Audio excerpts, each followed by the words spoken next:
శ్రీమాత్రే నమః. జూన్ 14వ తేదీ అమావాస్య ఆదివారం.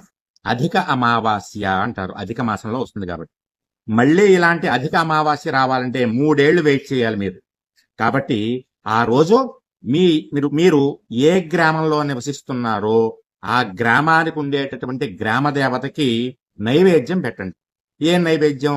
పంచభక్ష పరమాన్నాల నైవేద్యం, లేదా పులిహార నైవేద్యం, లేదా పొంగలి, లేదా పాయసం, లేదా బెల్లం ముక్క, లేదా కొబ్బరికాయ, ఏదో ఒకటి చక్కగా నైవేద్యం పెట్టండి.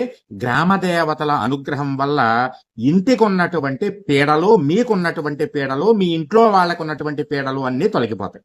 అలాగే ఆ రోజు పితృదేవతలని తలుచుకుని వాళ్ళ పేరు మీద స్వయం పాక దానము చేయడం వల్ల పితృదేవత అనుగ్రహం కలుగుతుంది. గుర్తుంచుకోండి, మళ్ళీ అధిక అమావాస్య రావాలంటే